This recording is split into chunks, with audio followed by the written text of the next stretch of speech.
Okay, magandang gabi sa lahat at muling nagbabalik ang Debaters Convention Live. May 27, 2021, Thursday. Meron na namang debate na magaganap ngayon between MCGU versus Islam. Yung ating affirmative, si Zain Ibrahim ng Islam versus Samuel Tahuda ng MCGU. Yung topic nila, napakaganda. Patutunayan ko na kagustuhan ng Diyos ang pag-aasawa ng higit sa isa. Syempre, affirmative dito si Zain Ibrahim ng Islam at negative naman dito si Samuel Tahuda ng MCGU. So, ang ating setup ngayon is 10 minutes first presentation, 7 minutes ang pagtatanong, same din sa rebuttal, 10 minutes yung rebuttal, 7 minutes yung pagtatanong at that is affirmative, negative, affirmative, negative. So, ang ating conclusion ay 5 minutes. Pauuna dito ang ating negative at mahuhuling mag-present yung ating affirmative. So, babasahan ko lang sila ng rules. Okay? So, ang rule natin, mga bro, ang lahat ng sagot ay kailangan sagutin ng 20 seconds maximum lamang. Kung titigil ang sumasagot ng at least 3 seconds, magsasabi na ang moderator ng next question.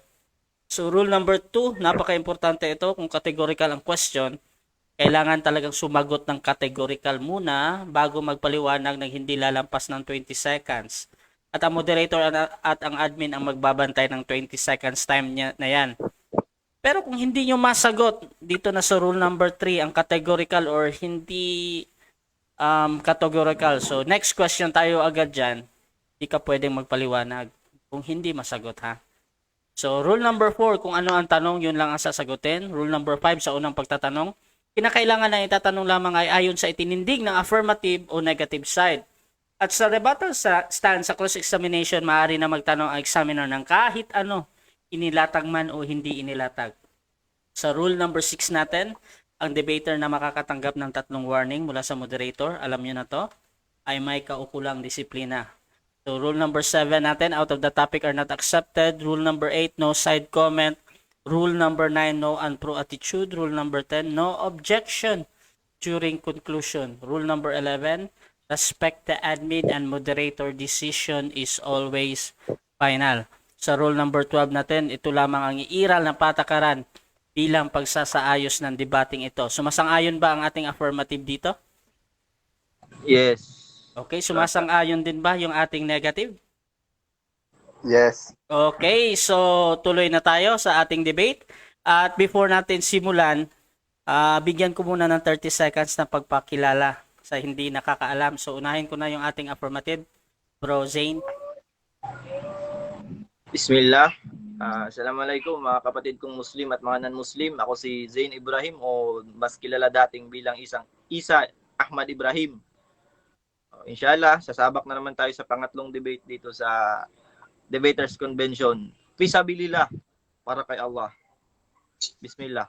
Yun, that is Bro Zain ng Islam. So, Bro Sam, ikaw naman bro, pakilala ka muna kapatid. Okay, magandang gabi sa ating lahat, lalo na sa mga makikinig sa ating live ngayon at sa ating mga admin na nagpahintulot sa atin na pagmaganap ang isang napakagandang debate na ito ngayong gabi. Ako po si Samuel Tahuda na isang member ng Church of God Universal. So, ang kinakataon ko ngayon ay sa panig ng mga Kristiyano. Yan lang po.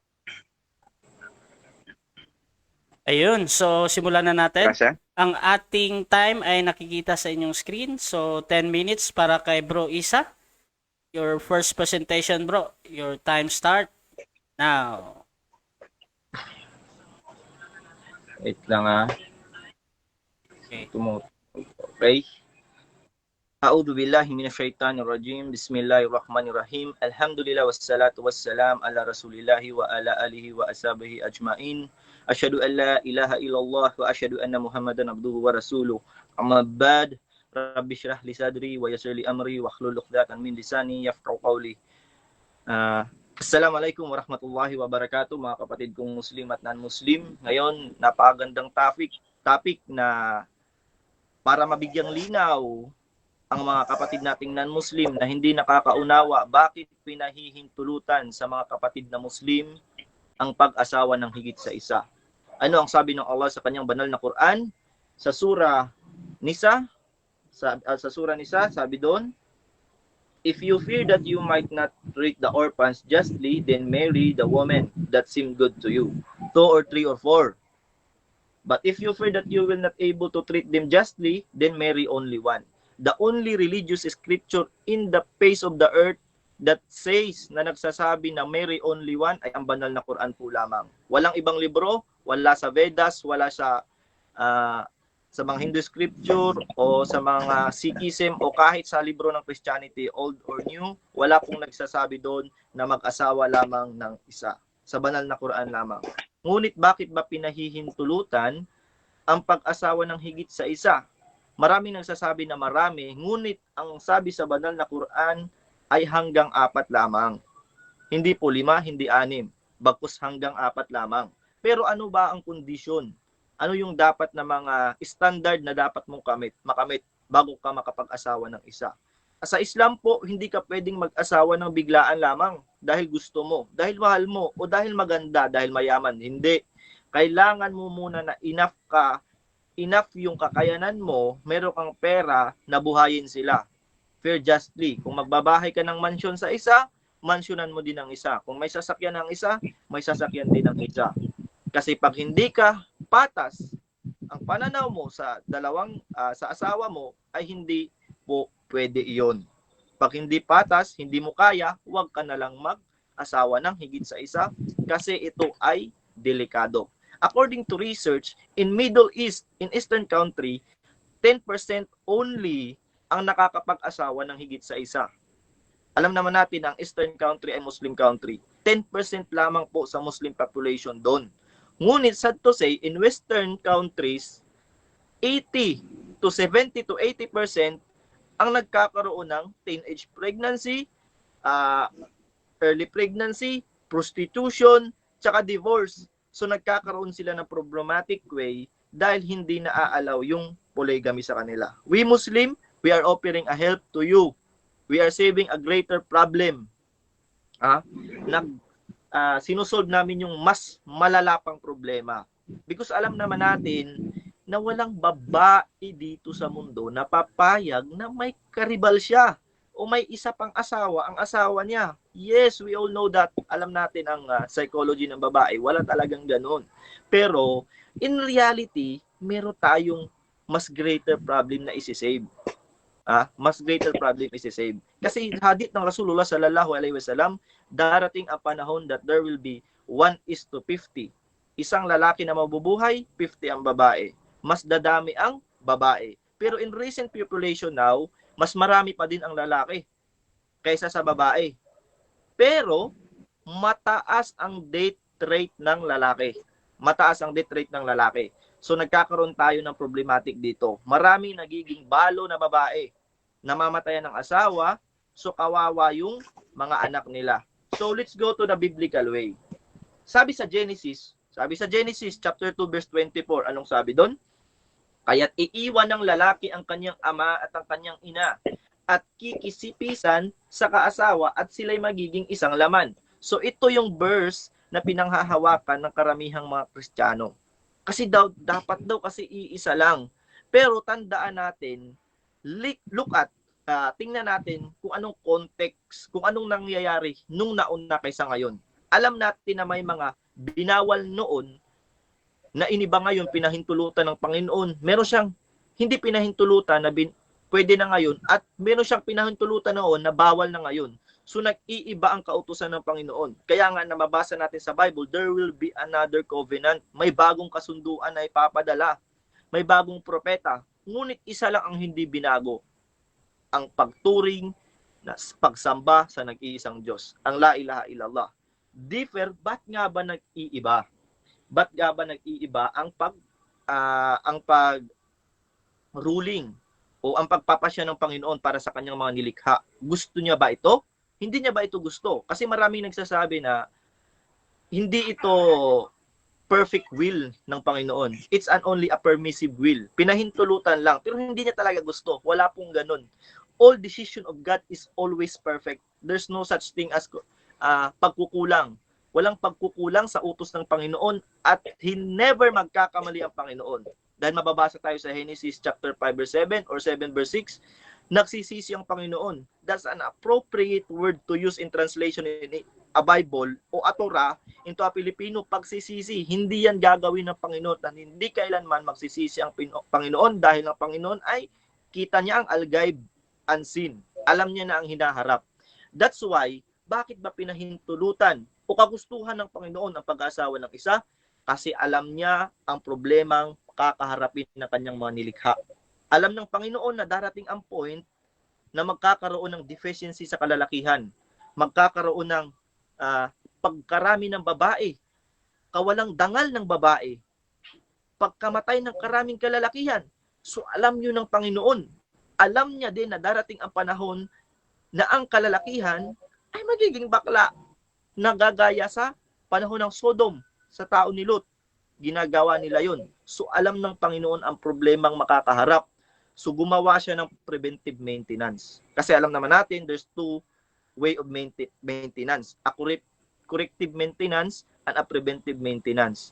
Ang preventive maintenance ay para ito sa mga matatalino. Ano ang Allah? Al-Hakim. Matalino ang Allah. Tanaw niya ang malayong hinaharap. So alam niya na ang problemang darating. So allowed niya, dahil kung alam lang natin, kung babasa din tayo sa Bible, merong mga propeta na ginawa ang pag-asawa ng higit sa isa. Si Abraham, si Jacob, si David, si Solomon, o at iba-iba pang propeta na nag-asawa ng higit sa isa. Alam naman natin, ano nga ba ang reason ng polygamy? Ba't ito pinahintulutan? Anong reason ito? There are 3 reasons. Meron tayong point na tatalakayin. Ang reasons, ang result, at ang relevance. Punta tayo sa reasons. Ba't nagiging allowed ang polygamy? Kasi as nature, kasi alam natin may mga babaeng barren, hindi nagkakaanak. So, instead na alam naman natin na kailangan ang tao nangangailangan ng anak yan para sumayak. Kailangan bumuo ng pamilya because the very small unit of a community is family. And family is composed of mother and father and a child. There's no such thing as mother only and father. You need a child. So kung wala ka barren, so instead na mag-a-adapt ka, pinahintulutan ng Panginoon na mag-asawa pa ng higit sa isa. Ayun, barren. Isa sa mga reason. Protection. Protection. Kasi alam naman natin na maraming namamatay sa gera. Kung babasa din tayo sa Deuteronomy chapter 25 verse 5, anong sabi ng Panginoon doon? Kung ang magkapatid ay tumahang magkasama at isa sa kanila ay namatay at walang anak, ang asawa ng patay ay huwag mag-asawa ng iba sa labas at ang kapatid niyang aasawa ay sisiping sa kanya. See? Biblical verse. Pinahintulutan sa Bible dahil sa protection. Kahit sa kapatid mo may asawa na, kung ang kapatid asawa ng kapatid mo, instead na mag-asawa sa iba, ay mag-asawa na lamang sa iyo. So allowed as protection of pride and dignity of a woman. So ano yung next reason? Is alliances. Alyansa. Kasi we all know that before, meron tayong tinatawag na imperyo. So, ano bang ginawa? Mapapatunayan ba natin yung biblical way? Yes. In a 1 Kings 3, chapter 3, verse 1, anong sabi doon? And Solomon. At si Solomon ay nakabanda kay Firaon at ang hari ng Ehipto sa pag-asawa niya kanyang anak at babae na si Firaon. Hindi si Firaon yung tinutukoy ng Moses kasi sa Egypt, ang tawag sa kanilang hari ay Firaon. So, as an ally of Solomon, inasawa niya ang anak ng hari. So, yun ang ginawa ni Solomon. Kaya lumawak ang imperyo dahil inasawa niya, is inallied niya. And the next one is greed. So, alam na natin greed. So, inshallah, sa next, pakinggan natin ang presentation ng ating kapatid. Inshallah, kuluk qawli hadha, astaghfirullah li wa lakum. Kung may nasabi akong kamalian akin, at kung tama, ay baling kay Allah. Alhamdulillah. 40 seconds, Badero? Di ba? 40 seconds. Okay, so dyan nagtatapos ang ating first stand, Bro Zain ng Islam. So dadako na tayo sa ating 7 minutes na pagtatanong ng ating negative, Bro Samuel Tahuda. 7 minutes para sa iyo, bro. Your time start now. Okay. Ang una kong tanong sa iyo nung binanggit mo sa Surah 4:3. So ayon doon sa Surah 4:3, utos ba na mag-asawa ng marami? Hindi yan fardo na utos. Ay, pwede pa i-clear? Ano pa yung yes or no? Ito ay hindi no. Hindi ito utos na fardo. Ito ay recommendation. Recommendation. Okay. Okay, for clarification lang, Inaamin mo na ang pag-aasawa ng marami ay hindi utos ng Diyos, tama po ba? It's a recommendation. Mahulog ka sa utos, pero hindi utos na fardo, means utos na muatada. Malalaman natin dyan sa Islam, merong uri ng mga utos. Merong utos na fardo, meron ding utos na muatada. Means utos pa din, pero hindi siya obligado. Pero utos pa din siya. Yun yung stand ng Islam. Okay. Okay, next question naman, yung binasa mo naman sa Deuteronomy 25 verse 5.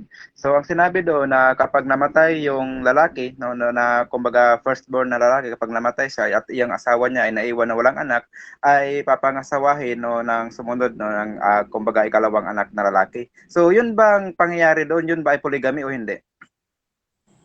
Kung may asawa ang iyong kapatid, ay matatawag na yun na polygamy. Because if you have may asawa ka, Objection for moderator.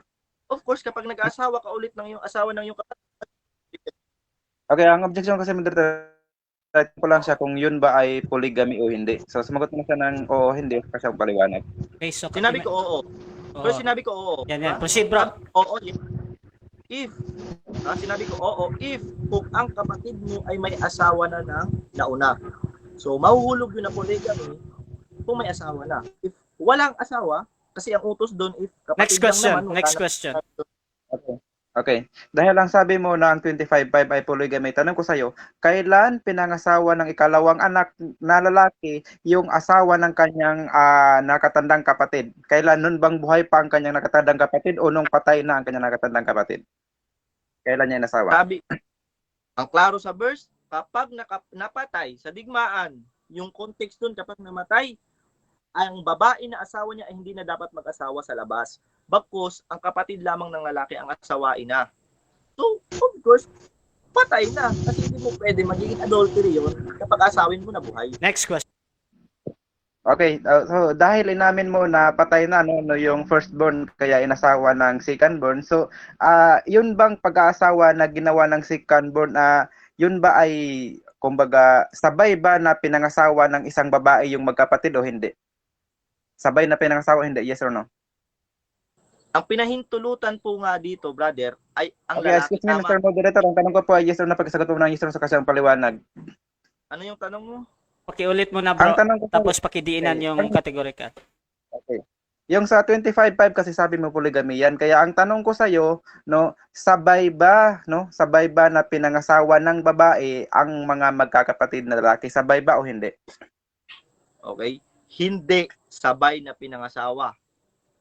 Ang sagot ko, ang polygamy ay ina-allowed lamang sa kalalakihan, hindi sa kababaihan. Yung verse na dyan ay patungkol sa lalaki, hindi sa babae. Magiging polygamy yan kung ang second-born is may asawa na nauna, yung asawa ng kanyang kapatid na firstborn. Next question. Kapag inasawa niya, so magiging dalawa. Polygamy. Okay. Next question. Okay, salamat sa pag-amin na hindi. So, ang tanong ko naman sa iyo, yung binasa mo sa Genesis, okay? Ayon doon sa binasa mo sa Genesis na ang lalaki ay hihiwalay sa kanyang amatina at mag-aasawa ng babae. Tanong, ilang babae yung binanggit doon na asawahin ng lalaki? Ilan? Wala pong binanggit. Next question. Walang binanggit. Okay. So, kung mabasa ko ba na mayroong babae na banggit doon, aaminin mo, nagsisinungaling ka? Na number? Oo, pag may number. Next question. Okay. Next question. Okay, sige, babasahin ko. So, next question ko naman. Okay. Si Propeta Moises ba tanggap mo pa na siya yung binigyan ng utos ng Diyos na gustong ipangaral ng Diyos sa lahat ng mga tao nung una, sa mga Israelita? Tanggap mo ba yon? Na siya yung binigyan ng utos para ibigay sa mga tao? Objection, moderator. Pwede bang magtanong na hindi mo in-stand? Hindi mo pinaliwanag? Hindi. Pwede mong sabihin na hindi po pa in-stand, bro. Hindi ko pa in-stand, bro. Okay, next question tayo. Mamaya. Okay, binanggit niya kasi si si Moises. Please, Okay, tanong ko naman. Side comment, bro. Sige. Okay. Si Solomon naman na binasa mo kanina, si Solomon ba ay binigyan ng Diyos ng utos na mag-asawa siya ng marami? Si Solomon ay pinahintulutan, kung sinasabi mo na utos, meron po yung parable doon na sinabi, mabasa ka sa Bible, sa yung inutos si Pharaoh na, yung parable na meron siyang maraming goat, pero yung inoffer niya na goat ay yung isang goat na may-ari ng yung pang-aari ng isang pobre Next question. o walang kaya, yun yung kinuha niya. Parable lang po. Next Okay. question. Next question. Okay, ang sabi mo parable. So tinatanggap mo ba ngayon na talagang walang direktang utos ang Diyos kay Solomon na mag-asawa siya ng marami? Tama po ba? Hindi, dahil ang parable yun, ang lesson doon ay wag makontento ka kung anong binigay ng Diyos sa'yo. 'Di ba? Binigyan si Solomon ng maraming asawa, pero ang kwento ng kahit hindi ko pinasa ng ayunan yon, kasi yun yung kwento ng Bible, is yun yung pinapalabas nila na humirit pa ng isa si Solomon sa ibang Next question. nag-commit even hindi naman. Next question. Okay, next question. Dahil sabi mo yun ay parable. So inaamin mo na yun nga ay hindi direktang utos kay Solomon na mag-asawa siya ng marami. Yes or Hindi no? direktang utos, correct. Okay, salamat.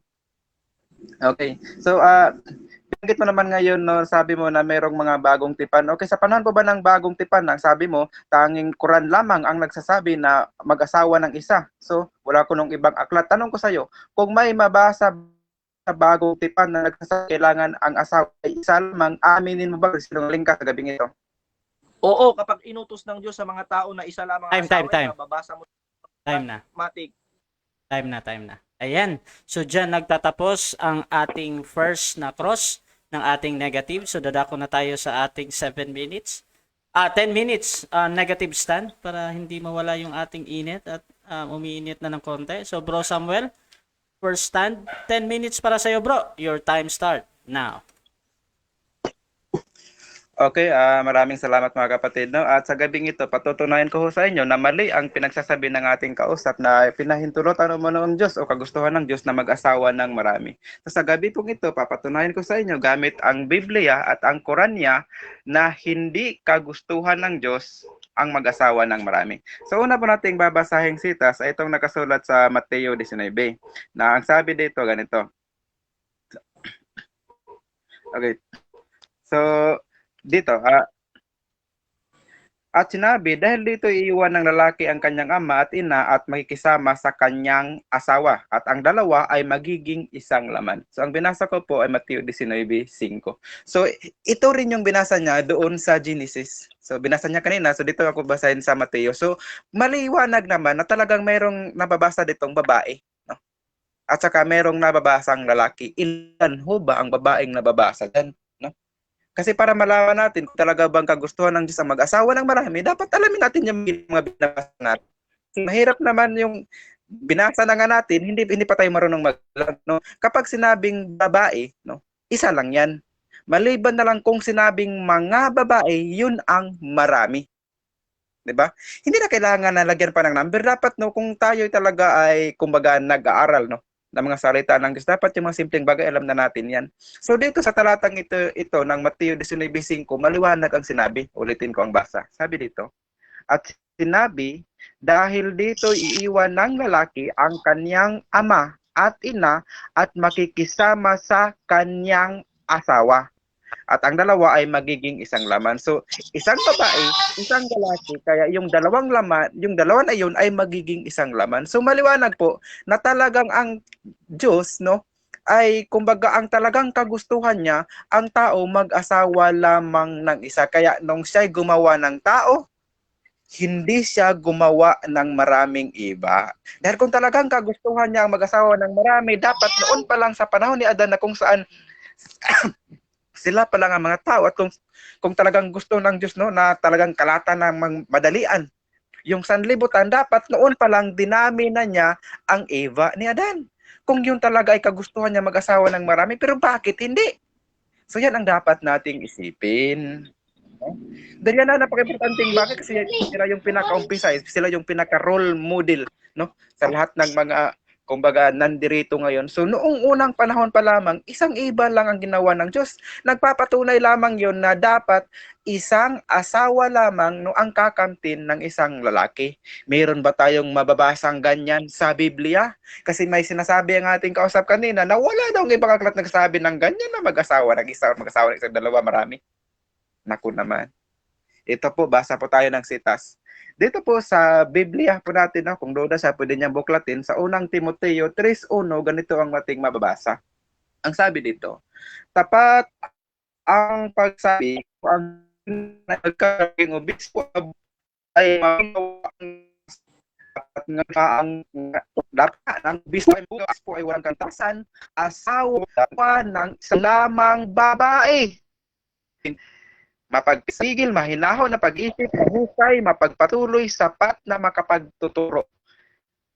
So, sa lamang ang babae, kuratim o ng babatlian at wag nakawaba Timoteo 3 hanggang dabis po ay walang asawa ng isa sabi nga nagtasawa sa unang lamang babae o ano yan hanggang bino wala man po sa dapat pinasan na isa lang kaya dito pa lang po sa puntong ito talagang napatunayan natin na hindi talaga nawala dahil pinagduhan ng Diyos ang ipinapangalo ng apostol Pablo sa buwan namin dahil ang Pablo ang inutusan ng ating Panginoong Hesukristo ay dapat mag-asawa ng isang babae, hindi sinabing mag-asawa ng marami. So sa Biblia, wala kang mababasa na nag-utos ang Diyos na mag-asawa ng marami. Nagaya namin na mismo na sabi niya na mag-asawa ng marami. Sapat na niya kanina sa team niya inautos kaya salamat man at sangayon ka na sa team so hindi datos niya kaya at na Bro Sam. hello Bro, yes nag-ano bro, yung signal baka hindi masyadong maintindihan ng ating manonood. So fix muna natin yung ating mic test ka nga bro kung okay na yung ating signal. Parang nagsa-stutter siya eh. la Okay, sige pa bro. Sandal ako pag-supply ni So talaga. ito lang muna yung kaya nagkakunin sa akin kung Siguro i-help natin si Sam. sandal kung ko yung Bro Zane. Pwede mo bang ano bro? Muna disconnect lang pang Okay. Ano bro? Teka na lang, wait lang. Magde-disconnect daw siya. Help natin mamaya, i-off muna natin yung ating camera para yung ano niya. Kasi naka-data lang to eh. hello okay na ba okay na Yan. Okay. Sige, proceed ka nga bro. okay so ilang minutes na lang natitira 6 minutes. Okay, 6 minutes. So, maraming salamat. Okay, so gaya po ng nabasa natin kanina, talagang nasusulat sa Biblia, letra po letra, na dapat ang lalaki ay asawa lamang ng isang babae. Kaya mali ho yung sinasabi ng ating kausap na hindi daw yan mababasa sa ibang mga aklat, tanging sa Quran lang nila. So talagang natindig natin no, ang dapat nating itindig na yun at nagiba natin no, yung kanyang mga sinasabi. At ano pa, so dito pa sa isang talata sa Biblia no, bilang pagpapatunay natin sa ating tema ngayong gabing ito, ay ganito ang ating mababasa no. Sa Mateo 22:23, ang sabi ganito. Nang araw na yaon ay nagsilapit sa kanya ang mga Saduseyo na nagsasabing walang pagkabuhay na magmuli at siya'y kanilang tinanong na sinasabi, Guro, sinabi ni Moises, kung mamatay na walang mga anak ang isang lalaki ay mag-asawa ang kanyang kapatid na lalaki sa asawa niya at magkakaanak sa kanyang kapatid na lalaki. Nagkaroon nga sa amin ng 7 mga kapatid na lalaki at nag-asawa ang panganay at namatay at sapagkat hindi siya nagkaanak ay iniwan niya ang kanyang asawa sa kanyang kapatid na lalaki. Gayon din naman ang nangyari sa pangalawa at sa pangatlo hanggang sa ikapito. So maliwanag sa pangyari ito na katulad rin ng binasa niya kanina na kung saan yung panganay ay mayroong asawa na hindi sila nagkaroon ng anak, inamatay siya. Yung asawa niya, hindi yung nag-asawa ng iba, kundi yung nakababatang kapatid niya. Yun ho ba ay polygamy? Inamin niya mismo kanina sa pagtatanong, no? Hindi yun matatawag na polygamy. Alam niyo kung bakit? Kasi hindi naman pinagsabay ng babae yung mga lalaki, kundi nung namatay na yung isa, sa kanya inasawa yung isa. Pagkamatay ulit ng pinangasawa niyang pangalawa, sa kanya pinangasawa yung pangatlo. So hindi niya pinagsasabay. Kaya nasabihin natin na yan ay kumbaga pag-aasawa ng marami, maling-mali talaga sabi, no? At isa pang ano natin sa kanilang Quran mismo. Ano ba ang sinasabi sa kanilang Quran patungkol sa pag-aasawa ng marami? Ito basahin natin sa kanilang Quran sa Surah chapter 4 verse 3 na ang sinasabi naman ay ganito. Bagal ng Quran. Sabi dito sa kanilang Quran, Surah chapter 4 verse 3 ay ganito. Okay. At kung pinangambahan na hindi ninyo magagawang maging makatarungan sa mga naurilang babae, magkagayoy pakasalan ang ibang mga babaeng inakala ninyong makasisiya para sa inyo. 2, 3 o 4. Ha? Ngunit kung inyong pinangambahan na hindi niyo magagawang magiging pantay, magkagayoy pakasalan lamang ang isa o yaong mga aliping taglay ng inyong kanang kamay. Yan ay higit na marapat upang kayo ay hindi kumiling sa gawaing di makatarungan. So ang sabi dito, so pwede daw silang magpakasal ng 2 o 3. Ito yung sinasabi dito sa verse 3 no ng chapter 4. Kung magagawa daw nila na magiging pantay no, magiging pantay ang pagtrato nila, pwede silang mag-asawa ng 2 o 3. Ang kondisyon nga lang kung magagawa daw nila maging pantay. Pero ayon din sa Quran mismo, magagawa ba nilang magiging pantay ba, no? Mayroon ba silang kakayanan na maging pantay ang kanilang pagtingin sa kanilang mga asawa ayon sa Quran mismo? Ito basahin natin, hindi ito imbento, nakasulat ito mismo sa Quran ng mga Muslim. So ang sabi dito naman, dito pa rin sa chapter 4 verse 129 ng Quran ay ganito ang ating mababasa. Na ang sinasabi dito, verse 129. Okay, so maliwanag ho ang sabi ng Quran, pakinggan niyong mabuti. At kailanman ay wala kayong kakayanang magbigay ng pantay na damdamin sa pagitan ng inyong mga asawa kahit kayo ay magsumikap gawin ito. Kaya't huwag kayong kumiling ng labis sa isa sa kanila upang maiwan ang isa sa balag ng alanganin. At kung inyong iwasto ang inyong asal at katakutan ng ala, magagayon ang ala na lagi nang patawad maawain. So dito, yung Quran na nila mismo ang nagsasabi na hindi nila kaya no kailanman, ang sabi Quran chapter 4 verse 129, kailanman ay wala kayong kakayanang magbigay ng pantay na damdamin sa pagitan ng mga asawa. O diba?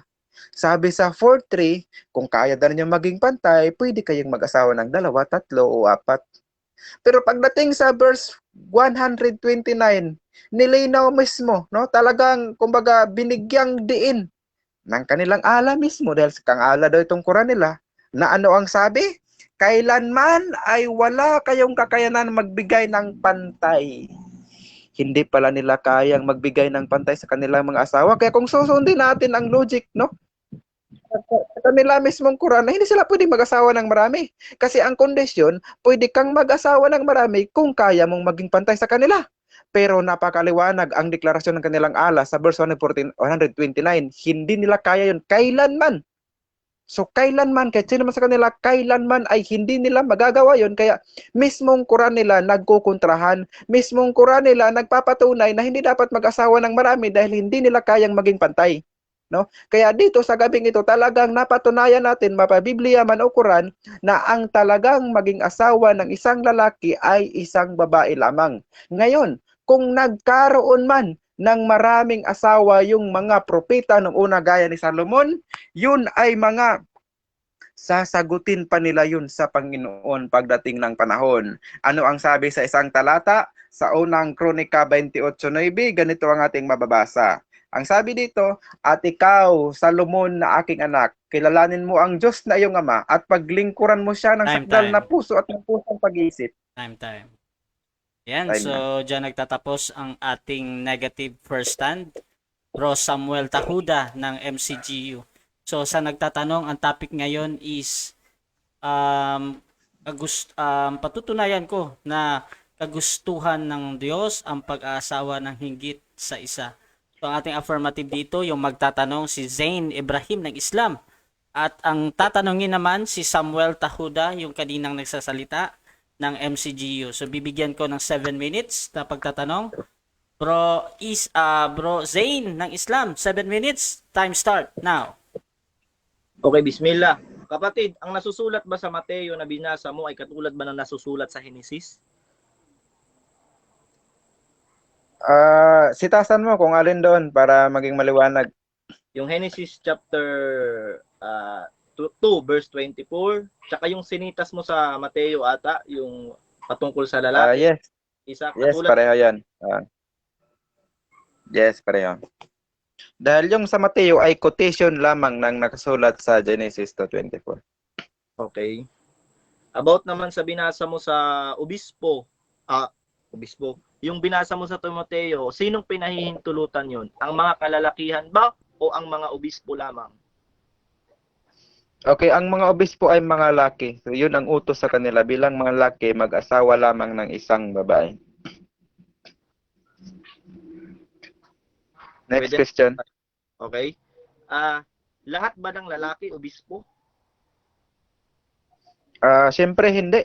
No, hindi. Kasi meron namang iba naman ang ranggo. Next question. Okay? In-specific ba sa obispo ang kautusan na yon o hindi? Doon sa unang Timoteo 3, yes, yun ay specific para sa kanila. Yun namang sa Mateo 19, no, na binasa ko kanina, yun ay para sa lahat. Na dapat ang laki ay isang babae lamang kanyang asawa. Next question. Okay? Sa Timoteo lang. Okay? Nag-verse ka na yung sa Deuteronomy 25, nag-quote ka na hindi nagpoligamy ang babae. Hindi nagpoligamy ang babae. Ang lalaki ba, kapag may asawa na siya, tapos inasawa niya yung kapatid, nagpoligamy ba ang lalaki o hindi? Wala yan sa nilatag ko dahil ang latag ko nga yung 25-5 ay hindi yun polygamy dahil hindi naman yun pinagsabay, no, na pag-aasawa. Hindi pinagsabay, hindi matatawag na polygamy. Next question. Ang second born, kapag may asawa na, tapos inasawa niya yung asawa ng firstborn na namatay, polygamy ba magaganap doon? Hindi. Hindi yan nilatag ko dahil hindi naman yan yung nasusulat sa 25.5 ng Deuteronomio. Gaya nga ng sabi ko, hindi yun pinagsabay yung sa 25.5. So, sitasan mo yung tinatanong mo dahil hindi ko naman yan tinatalakay yung ganyan. Wala yan sa tinalakay ko at wala rin yan sa Biblia namin. Okay. Next question. Next question. Sabi mo na ang ginawa ni Solomon, David at ibang propeta nag-asawa ng higit kaisa ay sasagutin nila sa propeta, sasagutin nila sa Panginoon. May sinabi ba ang ganun ang Panginoon na questionin ang mga propeta regarding sa pag-asawa nila ng higit sa isa? Meron ka bang masisitas o wala? Meron, yes. Binasa ko kanina, yung huling sitas na binasa ko, naabutan ako ng time na kung saan si Solomon ay talagang binigyan ng warning ng Diyos dahil meron na siyang mga kasalanang nagawa. Next question. Kung si Solomon ay tatanungin, si David ba, si Abraham ba, tatanungin pa ba din?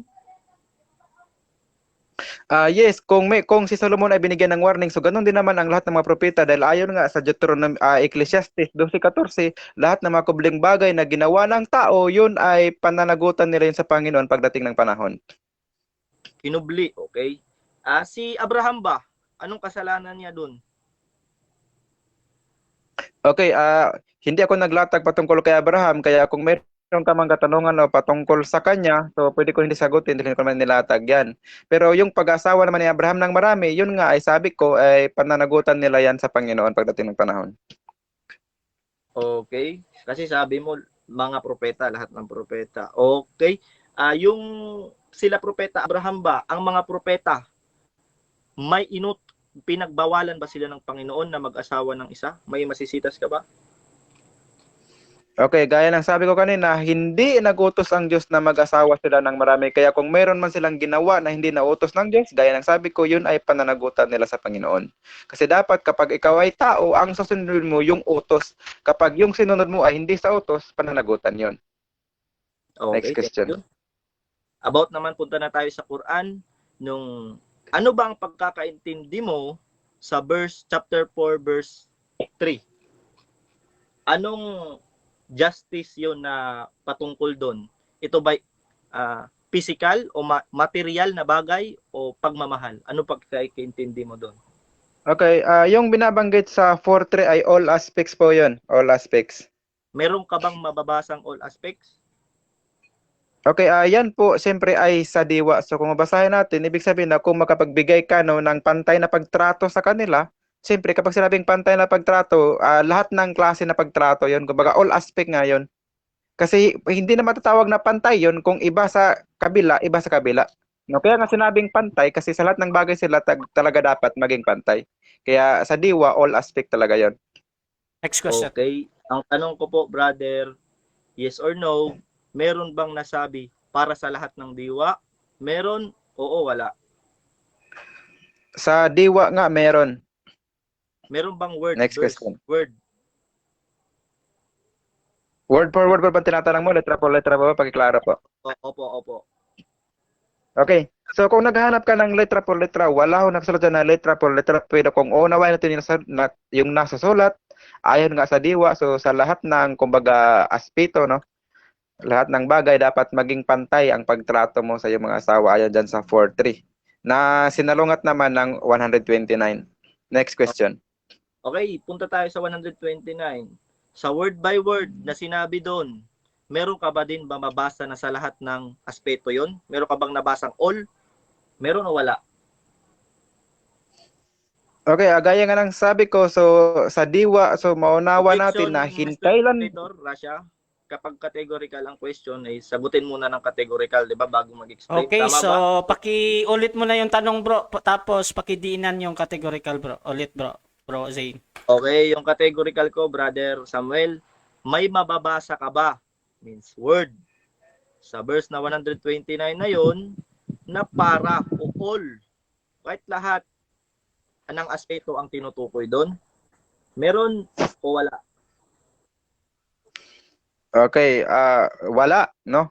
Kung tagal na hanap mo yung letra por letrang lahat ng aspeto, pero kung unawain mo lang yung nasusulat, no? Kasi yung mga nasusulat dapat gagamitan niya ng pangunawa. Ang sabi doon, kailanman ay hindi kayo makapagbigay, no, ng pantay.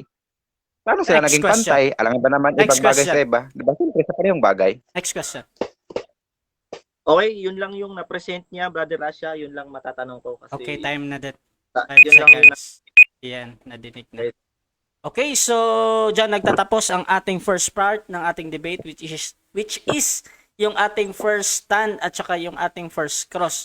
Pero bago natin puntahan yung ating rebuttal, babati muna tayo sa ating mga live viewers at merong mga konting comments. Shout out kay Ninyo Alves, kay Haribo Latip, wala kumisalam. Hindi ko mabasa, pasensya na. Sabi ni Jaime Regala, ano po topic? Ang topic po ngayon, kagustuhan, patutunayan ko na kagustuhan ng Diyos ang pag-aasawa ng higit sa isa. Yan. Shout out din kay Ezra Ezekiel Beheranyo. Ang pag-aasawa ng marami, wala na yan pagmamahal. Ibong na lang pinapairal kasi kung mahal mo, kontento ka na sa isa. Okay, pa-shout out daw, Brother Samuel, sabi niya. Sabi naman ni Azuki Zaske, sana mabasa to ng moderator. Ako ay pro sa pag-aasawa ng marami dahil ayon sa pag-aaral, mas marami ang bilang ng mga babae sa lalaki na re-ratio it as sa 1:8. Ngayon, kung ang pag-asawa ay 1:1, may 7 babae, hindi na makakasumpong ng lalaki. Wala pang asawa sa makatuwid, mauwi sila sa pangangalo niya. Sabi niya.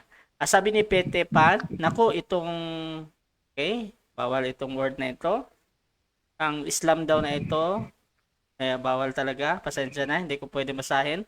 Sabi ni Jaime Regala, Brad, kaya pala si Erap nag-asawa ng marami kasi alibog lang at si Ramon Revilla, sabi niya.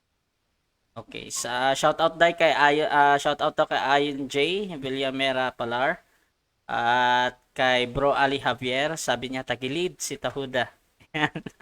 Okay. So dadako na tayo sa ating rebuttal. 10 minutes ulit kay Bro Zane ng Islam. So your time start, bro. Now, rebuttal. Bismillah, wa qul ja'al haquza kal batil inal batila kana zauka. Kapag dumating ng katotohanan, ang kasinungalingan ay nawawala dahil ang kasinungalingan sa totoo nitong estado ay tinadhanang mawala. Okay, so puntahan natin yung mga stand ni brother kasi rebuttal na ngayon. Sabi niya, pinahintulutan daw, magkapareho daw ang nasusulat sa Genesis at sa Mateo. Pero mali, hindi kapareha. Kasi pag sa Mateo, meron kang mababasa, and the two will become one flesh. So, merong numero. Okay? Merong numero na ginamit. Pero kung babasa tayo sa Genesis, ang mababasa ay they shall become one flesh. So even if sabi niya pagkapareho ay hindi po pareho kasi may in-specific na number doon sa kabila at sa kabila hindi. So napakaliit lamang na kuan. Okay, punta tayo sa Timoteo na present niya. And the next naman is hindi daw lahat ng lalaki hindi lahat ng obispo lalaki. So ang tinutukoy lang doon po ay obispo, hindi lahat ng kalalakihan po, brother, hindi lahat ng kalalakihan. Yun ay obispo dahil ang obispo ay may malaking katungkulan. Okay? Alam mo 'yon? So okay.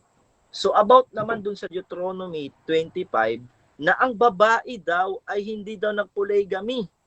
Alam ko, brother, hindi nagpo-polygamy ang babae kasi hindi ina-allowed ng Diyos na mag-polygamy ang babae.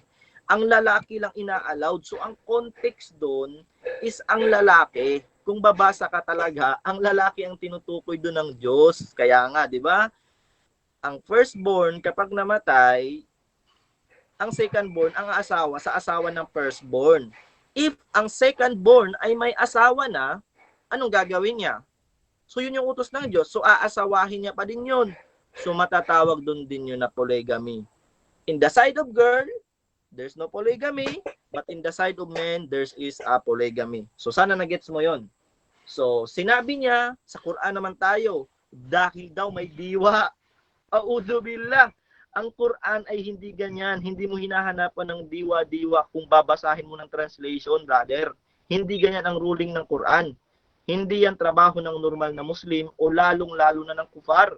Dahil ang verse ay dapat pinapag-aralan ng mga pukahas at mga ulama at tinataksir ito kung ano ba ang ibig sabihin. Hindi ikaw mismo ang gusto mong mag-interpret. Kasi kapag ikaw ang nag-i-interpret, small knowledge and giving condition on decision to something without knowledge is very dangerous. Kapag wala kang alam sa isang bagay tapos nagbigay ka ng fatwa o nagbigay ka ng desisyon na ito yon, magkakaroon ng kalituhan at magkakaroon ng kaligawan sa nakikinig sa'yo, to your follower. For example, a doctor. Kapag ang doktor ay walang alam, tapos niresitahan niya, dahil ito nilagnat ka, ito kailangan mo. Okay? Illogical. Pag hindi tama yun, walang precaution na ginanap, walang examination na ginanap, hindi tinest, eventually, magkakaroon ng mas malalang sakit yung pasyente. Okay? So, iba ang diwa ng tafsir na yon. Ang tinutukoy sa chapter ng Surah Nisa, ang tinutukoy doon na justly ay ang financing.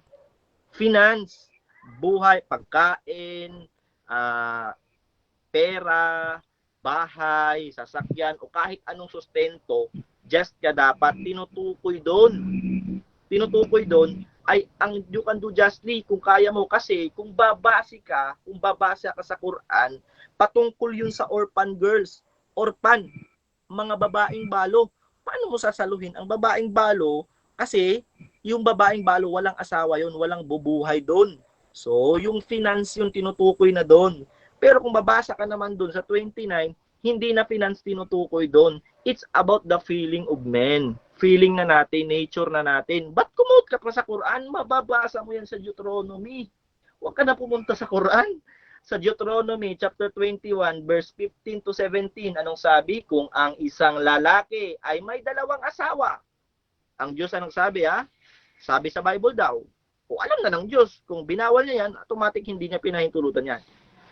Ang isa sinisinta at ang isa'y kinapupuutan. At kapwa magkakaanak siya sa kanya at sinisinta at kinapupuutan. O, ba't ka pa quote sa Quran kung meron na sa Bible, Deuteronomy? Di mo ata ito nabasa. Alam na ng Diyos, hindi ka magkakaroon ng spiritual. Yes, sabi na nakalibugan lang daw. Dahil yan, no. Look at the bigger picture, brother. Madaming nagiging prostitute.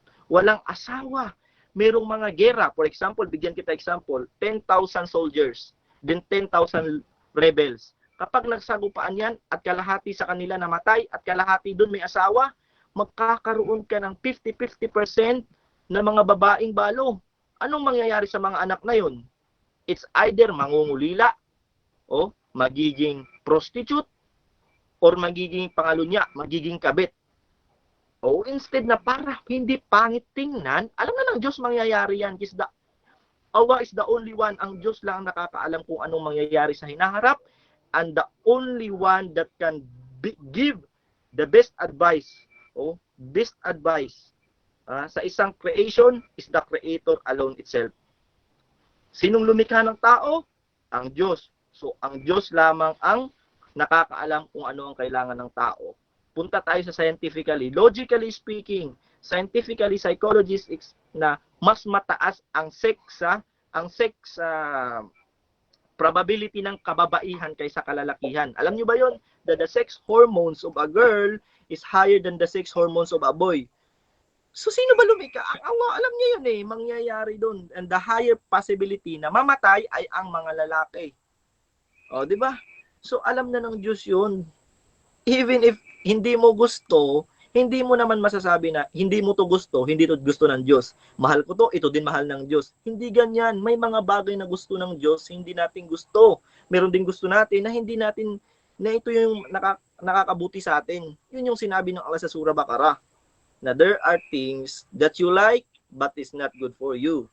But there are things that you doesn't like, but it is good for you. Ito yung nakakabuti sa'yo. Yes, walang babae na papayag na dalawang asawa, pero to save a better. Kasi huwag kang makasarili. Hindi lahat ng tao, yes, huwag tayong magiging makasarili. Because test, sabi ng Allah subhanahu wa ta'ala, this life and death is created to test every human being who is the best in good deeds. Kung ang buhay ay easy lamang, hindi isa sa pintuan ang sabar, ang pasensya, patience. Isa sa pintuan ng paraiso ay para sa mga taong matataas ang pasensya. They look at the bigger picture. Yun yung sinasabi ko sa inyo, brother.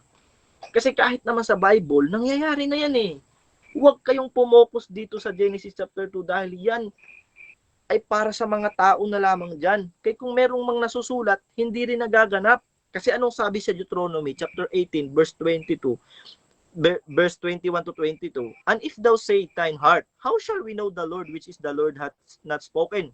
Paano natin malalaman kung ano ang mga bagay na hindi sinabi ng Panginoon?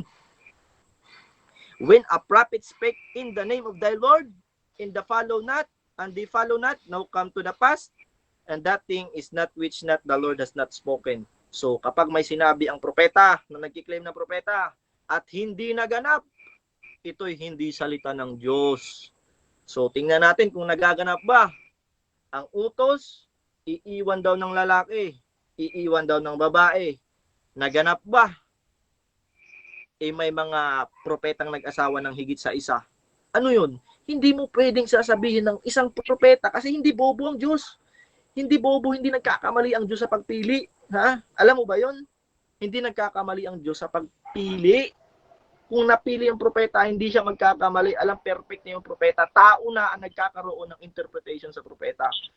Minamali nila ang gawain ng propeta. That's why we are Muslim. We Muslim doesn't believe na this Bible is the pure and 100% authentic that it is a word of God. Hindi na. Kaya we are believing in the Holy Quran.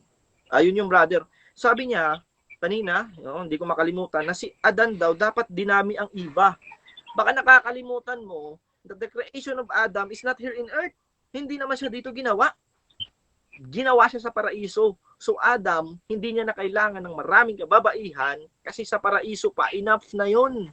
Enough na ang satisfaction mo na makakamit sa paraiso. Kung gusto mong damihan, yun kasi yun yung utos. Hindi lahat ng utos is still pa din kasi nagbabago ang panahon. There is a changing of phenomenon. Hindi kayo nagmumuni-muni, bakit may dinosaur nung una, ngayon wala na, ba't sobrang lalaki ng buto nung nauna, ngayon hindi na, because there are changing in phenomenon. And every changes of phenomenon, there will be a changes of the rule of God. Kasi alam niya, ba't niya ipuutos yung gantong utos, hindi na akma sa panahon ngayon. Nag-uutos siya para lamang akma sa mga tao, kung anong kapinapat. Okay? Salamat. Okay, so dyan nagtatapos ang rebuttal ng ating affirmative. Brother Zain ng Islam. So dadako na tayo sa ating 7 minutes sa pagtatanong. Bro Sam, 7 minutes para sa'yo bro. Your time start now. Okay, sabi mo, magkaiba yung quote ko sa Mateo ni Asineb sa yung nasa Genesis 2. Ang Mateo ay nasabi sa Genesis, Bro, hindi malinaw yung... ay ang magiging isa na kuha ay may or sila ay maging isa. Tanong ko, Lang bro, Genesis. bro Sam. I think bumabalik na naman yung ating starter. Yes. Check mo muna. Time. Ano ka nga? Hey. Sound check, sound check. Hello. Sige nga, try natin ito. Hey. Kung pwede lang, Laura siya.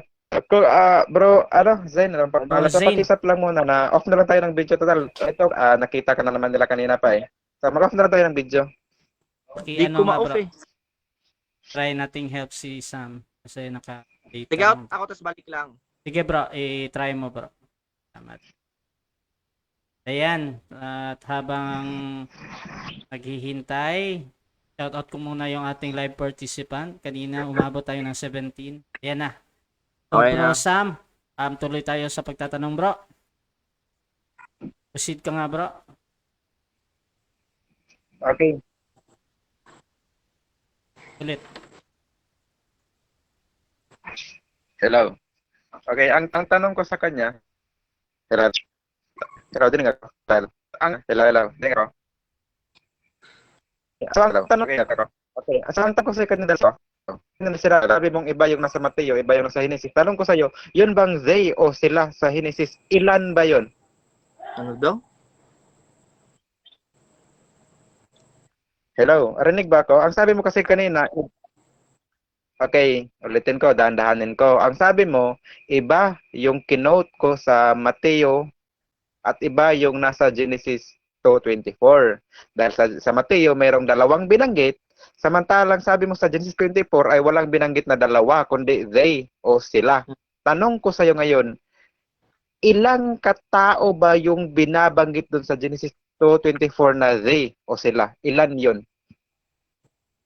Di ko alam kasi they eh. Pronoun yun eh. It's maybe 3, Hindi mo alam. 1. Di ko alam kasi they eh. If there's a number, there should Okay, salamat. Okay. Doon sa Genesis 2:24, ilan ang binanggit at ilang lalaki ang binanggit na sasama? wala pong binanggit na ilan. Ang sabi lang dito, that the boy will be, there a man shall leave his father, and the father shall his wife, and they shall become one flesh. They. Objection, Mr. Moderator. Bro. Objection, Mr. Moderator. Okay. Ang tinatanong ko kasi sa kanya, kung ilan, hindi ako nagtatanong kung may mababasa bang ilan. No, kung mabasa ba yung word na yun. Ang tinatanong ko kung ilan ba yung binabanggit na babae at lalaki. Hindi ako nagtatanong kung may mababasa ba doon na babae at ilang lalaki. Okay. Magkaiba ho yun. So, naghahanap ka ng number. So, proceed tayo sa 20 seconds na pagsagot. Bro Zane. Walang number bro. Wala. Next question. Okay. Proceed. Okay. So, maraming salamat, no? So,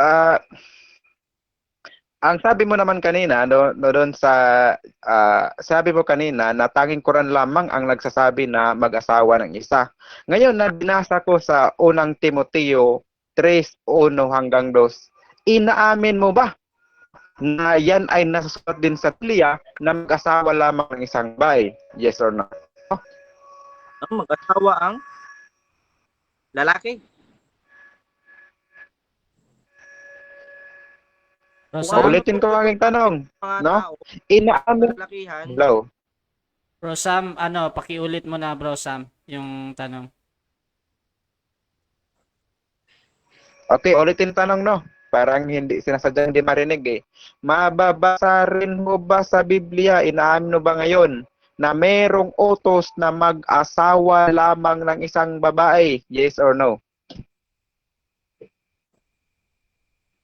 kung ang tinutukoy mo ay yes, mayroong utos sa mga obispo.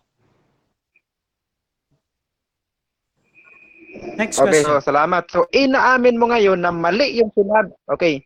Inaamin mo ngayon na mali yung sinabi mo kanina na sa Quran lang yan nasusulat. Hindi, dahil ang sa Quran ay tinutukoy dun sa pangkalahatan, mga kalalakihan. At ang sa Bible naman ay hindi katulad ng Quran kasi ang sa Bible is specific lamang sa mga obispo, hindi para sa buong kalalakihan. Kasi kung kagayon, kung utos yung Okay. tunay, dapat ang mga propeta unang susunod. Next question. Next question. Okay, ayon sa nasulat sa Mateo 19, ilang babae ba ang aasawahin ng isang lalaki?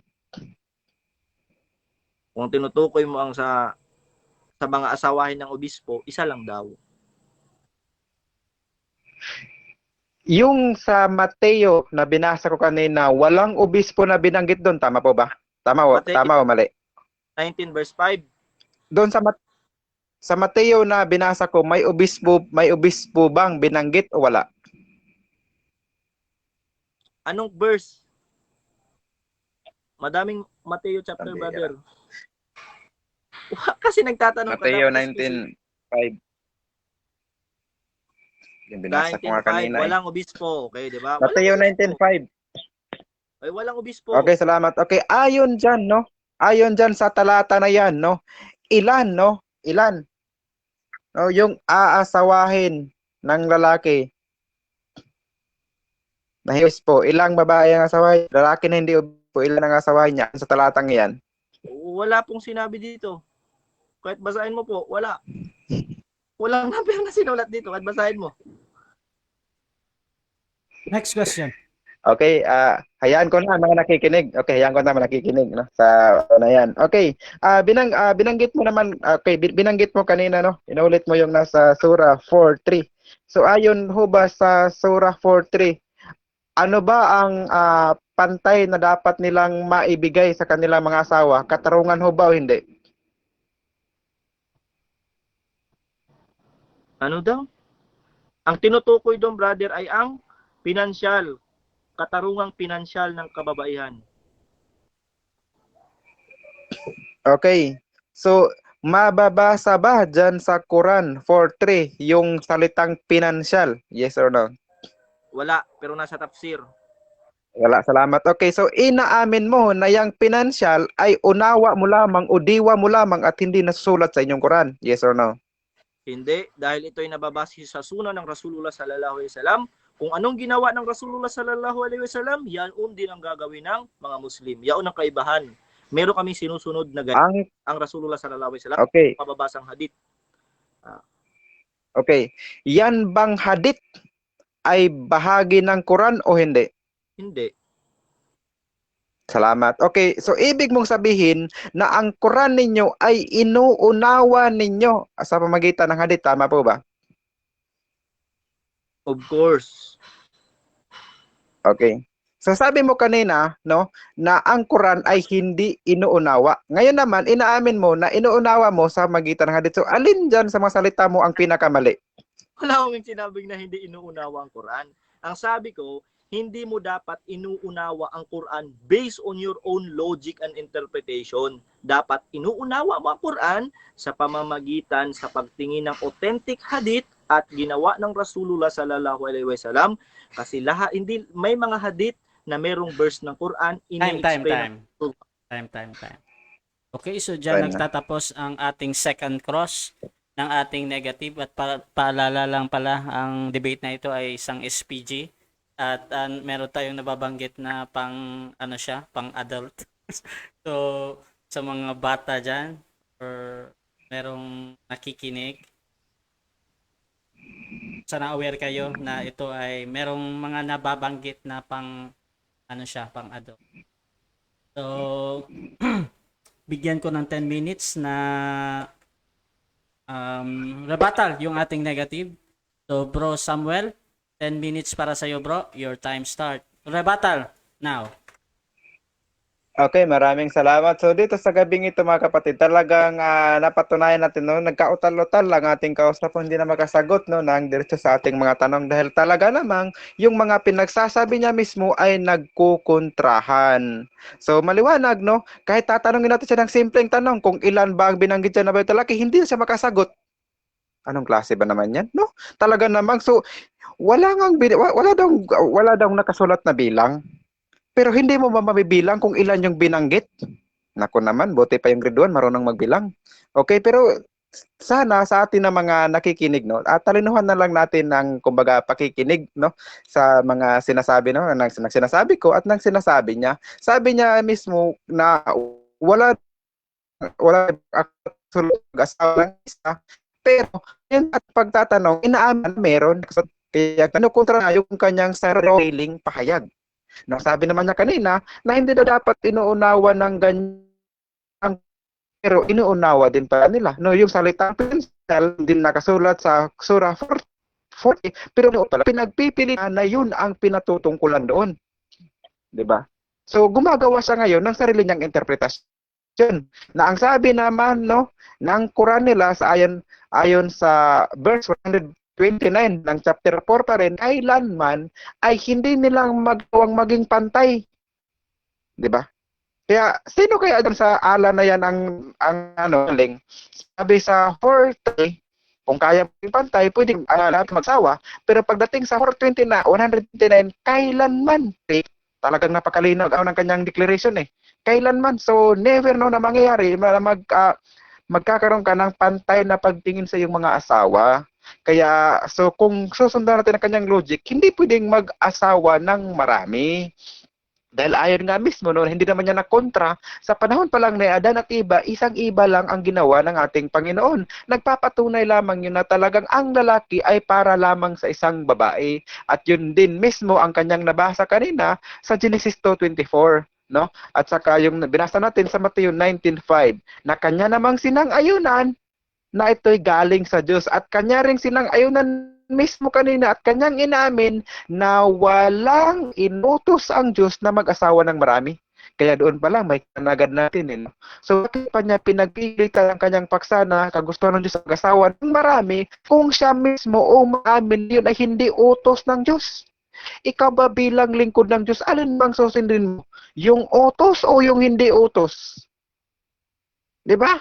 Kung ikaw ay isang taong matuwid, ang susundin mo siyempre ay yung iniutos ng Diyos para sa iyo. Kaya kung yung ibang mga tao nung una ay meron man silang nagawa na hindi iniutos ng Diyos, yun ay pananagutan pa nila yun sa Panginoon pagdating ng panahon. Kaya nga binigay ko lang example sa kanya kanina, yun ngang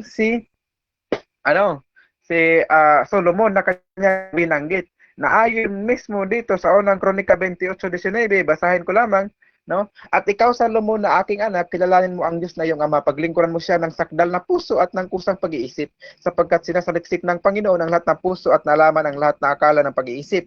Kung iyong hanapin siya, ay masusumpungan siya sa iyo. Ngunit kung pabayaan mo siya, kanyang itatakwil ka magpakailanman. Kita mo ang Diyos? So mayroon parang pagtatakwil ang Diyos kung talagang ikaw ay susuway na sa kanyang mga utos. Kaya kung ikaw ay naniniwalang sa Diyos ka, dapat ang sundin mo yung utos niya. Ano ang kanyang utos? Maliwanag.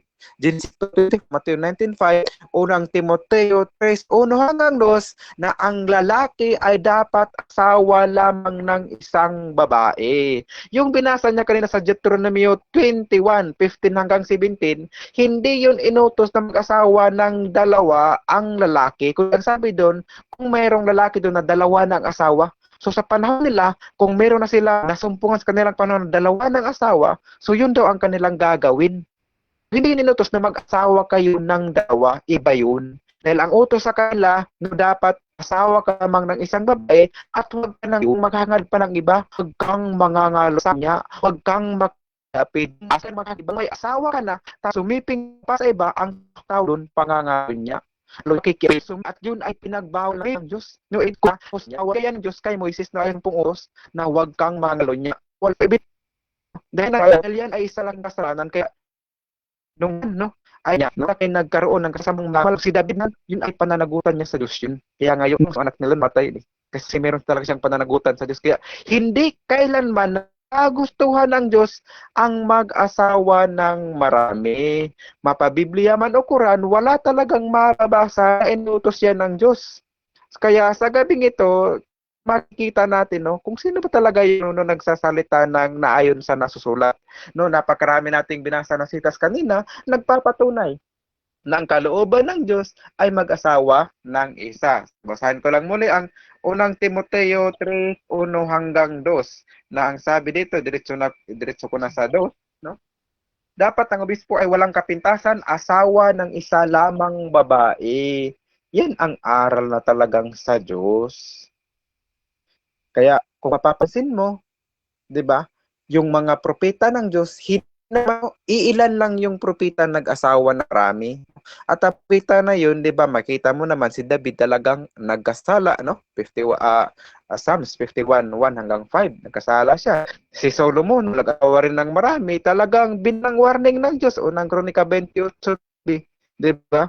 So hindi yun kagusto ng hindi kagusto ng Diyos yung ginawa nila, kundi kumbaga yun ay sariling nasa na lang nila yon. Iba yung sariling nasa mo, iba yung kalooban ng Diyos. Dahil ang kalooban ng Diyos ay ang pagsunod sa kanyang utos. Kaya kung tayo naniniwala tayo sa Diyos, dapat doon tayo sa kanyang utos at hindi doon sa hindi iniutos. Kaya salamat no kapatid at inamin mo na hindi iniutos ng Diyos, mapabiblia man o Quran, na mag-asawa ng marami. Dahil yun ay nagpapatunay lamang na mali ang tinitindigan mo sa gabing ito. At sa lahat ng ating mga inilatag, no, ay talagang hindi niya napamalian, no, wala siyang nabasa na si Adan nagkaroon ng maraming asawa nung una pa lamang, dahil 'di ba? Dahil yun, kung yan talaga ang kagustuhan ng Diyos, dapat noon pa lang ginawa na niya ng maraming iba. Ang sabi pa niya, no, doon ako natawa si Adan sa iba naman daw, hindi naman daw sa earth ginawa, pambihira. Hindi sa earth, saan pa sa ginawa, sa space, sa kalawakan, sa paradise? Ano ba nangyari sa kanila pagkatapos ng sila kumain ng ipinagbabawal na bunga, 'di ba? So nandoon pa sila sa Eden, hindi na nga wala na nga doon sa hardin na kung saan kinaroonan ng punong kahoy ng masama at mabuti. So doon sila doon pa rin sila sa Eden, nagkaroon sila ng anak, no? Yung anak nila nag-asawa na rin. So, nandito sila sa mundo. Kaya maling-mali na sabihin ng ating kausap na si Adan at si iba hindi sa mundo ginawa. 'Di ba? Kasi wala ka namang mababasa na pagkatapos nilang kumain ay dinala sila sa ibang lugar. Hindi sila dinala sa ibang lugar, kundi nilagyan lang ng barrier, no? Yung punong kahoy ng buhay at saka puno ng knowledge, no, of good and evil, para hindi na sila muling makalapit pa doon. Pero nandun pa rin sila, hindi sila dinala sa ibang lugar. Kaya lahat, no, ng pinagsasabi ng ating kausap dito ay talagang napatunayan natin na mali. Mula sinabi na kanina na walang ibang aklat na nakasulat na ganun, napatunayan natin mali, no? Yung sinasabi niya na hindi sa earth ginawa si Adan at Eva, napatunayan natin mali. So dito mga kapatid, talagang makikita natin, no, na ang talagang tunay na kagustuhan ng Diyos, mag-asawa lamang tayo ng isang babae at hindi ho marami. At yan ho ang iniutos ng Diyos. So, iniutos ng Diyos kay Propeta Moses, iniutos ng Diyos, no, sa Panginoong Hesus na pinasa naman ito sa ating mga apostol, no? Kaya titingnan lang natin so sino ba yung mga propeta na binigyan ng Diyos ng kanyang mga utos para ibigay sa mga tao? Kasi halimbawa, no, Propeta Joel, inutusan ng Diyos na mag-asawa ng patotot. 'Di ba? Propeta 'yon. Nagkamali ba ang Diyos sa pag-uur kanya o sa pagpili sa kanya? Hindi. Hindi nakakamali ang Diyos. Pero bakit inutusan siya na mag-asama totot, no? Yun ay dahil meron siyang special mission. Pero hindi yun ang kahulugan na inutusan para sa lahat na utos na yun. Para katulad na lamang, no, si Propeta Isaiah, 3 taon siyang hubot-hubad. So gagawin mo rin ba yun? 'Di ba? Si Propeta Noah, inutusan siya ng Diyos na gumawa ng daong, gagawin mo rin ba yun? Dahil utos yun ng Diyos? Hindi. Hindi, yun ay para lang naman sa kanila. Tayo bilang mga taga-sunod, alamin natin kung aling utos ba ang para sa atin na dapat nating sundin. Tayo na nabuhay ngayon, so ang utos na para sa atin ay yung binanggit niya rin mismo, yung nasa bagong tipan. Yun, ayon sa bagong tipan, sa Mateo 19:5, na dapat tayo ay mag-asawa lamang ng marami. Kaya maging muling sa pagkabuhay, saan merong tinatanong, no, yung Saduceo doon sa Mateo 22 hanggang 29, sa ano ba daw, sa pagkabuhay na magmuli, alin ba daw sa 7 doon ang asawahin? Time. Ang sabi natin Panginoong Hesus, nagkakamali kayo dahil hindi na mag-asawa sa pagkabuhay na magmuli. Okay, so dyan nagtatapos ang rebuttal ng ating negative. Bro Samuel Tahuda ng MCGU. So dadako na tayo sa ating 7 minutes na pagtatanong para tuloy-tuloy tayo. So 7 minutes para sa iyo, bro Zain ng Islam. Time start now. Okay. Sabi mo na si Solomon ay pinayuhan ng Diyos. Sabi mo pa napaparusahan ng Diyos kapag hindi sununod. Si Solomon ba ay pinarusahan?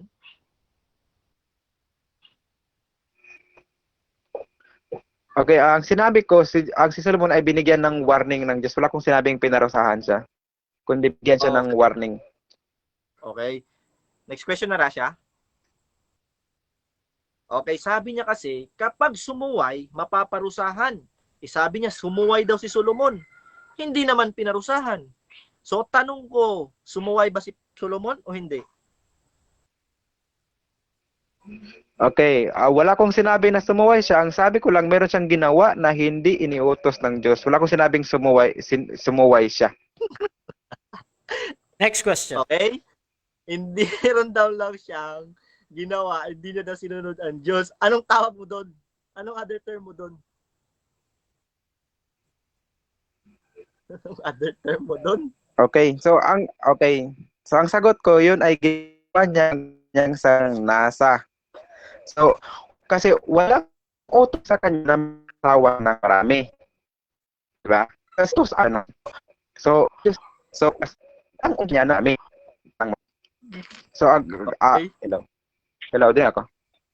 Okay. Next So, question. gaya nga ng sabi ko, si Solomon ay binigyan ng warning ng Diyos o ng Kronika Next 28:9. Next Dahil question. nakita nga ng Okay. Okay, kita na natin, di ba? Okay.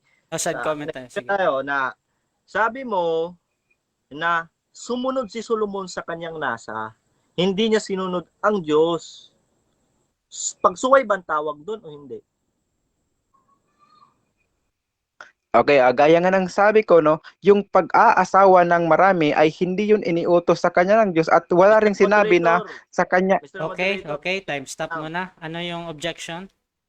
ang categorical po yun. Okay. Tinatanong ko siya, ang ginawa ba ni Solomon ay pagsuway ba o hindi? Okay, paki-address lang yung categorical, bro. Sam, proceed sa sagot. Okay. So ang sagot ko doon, no, dahil walang direktang utos ang Diyos sa kanya, no, sa panahon na 'yon, so hindi 'yon matatawag na pagsuway sa utos, kundi paglihis lamang. Kumbaga lumihis lang siya, hindi talaga direktang sumuway. Hindi mayroon lang kasing parang may lasing sa labas kaya medyo naano ako kanina. Okay. Sige, next question na tayo. Klaro naman. Sige, para di ka na makuha. Okay, mayroong quotation doon eh. Pangangalunya. Okay. Sinong propeta ang nangalunya? Okay, si Propeta David, no, matawag natin na yun ay pangangalon niya. Si Solomon? Next question. Yes, so yun ay pwede rin natin matawag na pangalan niya dahil nag-asawa siya ng marami. Okay. So sumuway si Solomon. So ba't hindi siya pinarusahan? Okay, gaya nga ng sabi ko, siya ay binigyan ng warning ng Diyos, no, para magbago. So ang parusa naman na sinasabi ko, gaya ng sabi ko, yan ay pananagutan niya. Yung salitang pananagutan, ibig sabihin future pa lang sa pagdating ng paghukom, yun ay pananagutan ni Solomon sa Diyos yung pag-asawa niya ng marami. Meron bang sinabi doon na pananagutan ni Solomon? Meron ka bang masisitas na papanagutan ni Solomon sa araw ng paghuhukom ang kanyang ginawa? Okay, Ecclesiastes 12:14 na kung saan ang sinabi doon, lahat ng mga kubling bagay ng ating ginawa ay pagsulit natin yon. So, tandaan mong sitas, Ecclesiastes 12:14. So, kung meron ka mang mga ginawa, no, anumang mga ginawa mo, mabuti man ito masama, ito ipagsusulit mo sa Panginoon pagdating ng panahon. Yan ay future ho yan. Ecclesiastes 12:14. Mateo, John 5:29. Anong pagkakaintindi mo sa pagkubli? Anong pagkakaintindi mo doon? Okay, kapag sinabing kubli, ibig sabihin po mga sikretong bagay. Halimbawa, nag-asawa ka na dito, tapos dun sa kabila, meron ka pa pala. So, marami kang mga sikreto. Okay. Yung ginawa ni Solomon, Next question. secret na ba? Okay, siyempre bago yun ng, kumaga bago natin yun nalaman, no? Noon sa panahon pa lang noon ay naging secret yun. Sa atin na lang panahon ngayon na kung saan naalaman na natin, 'di ba? So hindi na naging secret para sa atin. Okay, okay. Okay, sabi mo sa Timoteo, obispo. O tinatanggapin mo, obispo. Huwag na natin to, balik-balik na to, explain ko na lang to na. Sabi mo, si Adan. Saan ba nilikha si Adan? Dito sa earth siyempre. So specifically doon sila sa Hardin ng Eden ginawa noong una. Sa earth yan, sa earth. Sabihin na binaba sila sa lupa? Nababawas sa Genesis. Okay, bigyan mo ng sitas yung sinasabi mo na binaba sila sa lupa. Sitasan mo. Pag may nasitas ako, inamin mong nagkamali ka doon.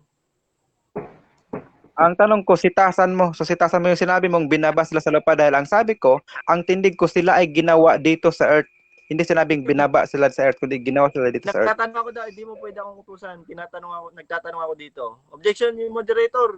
Okay, Nagtatanong ako, okay. hindi ako pwede utusan. So ganito, balik tayo sa tanong at sagot. Hindi po pwede magtanong yung kabila, hindi din pwedeng sumagot yung kabila. For clarification, dito kayo sa moderator. So balik tayo sa tanong at sagot. Pakiulit yung tanong mo, bro, Zane.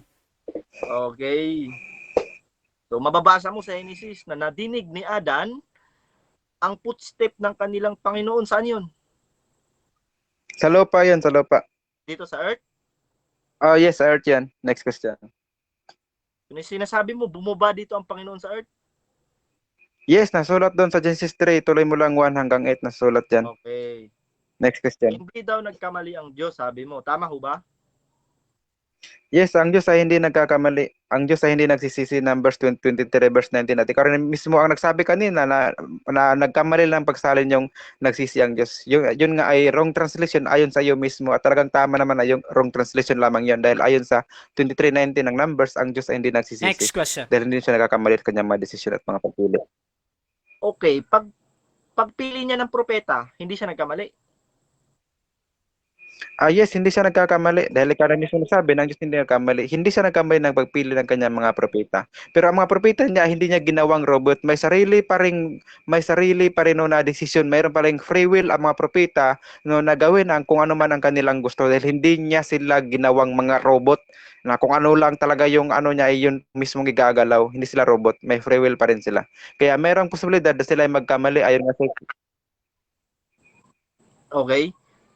So sabi mo, hindi nagkamali, free will daw yun ng mga propeta. Sino ba ang role model ng mga sangkatauhan?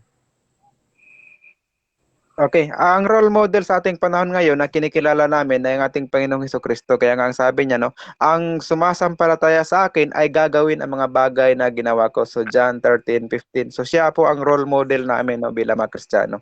Siya ang No. dapat naming sundin na kung saan ay talagang sumusunod sa kagustuhan ng Diyos, no? Tumutupad sa mga utos. Next question. Nang wala pa si Jesus, sino role model nyo? O sino role model ng sangkatauhan? Okay, so sa panahon na kung saan wala pa ang Panginoong Hesus, so yung mga Time. propeta sa panahon na nila, yun Time ang na, kanilang time mga role Salamat, model. brother. Salamat. Time na. Okay, so dyan nagtatapos ang ating second stage, rebuttal stage, at saka yung ating second cross.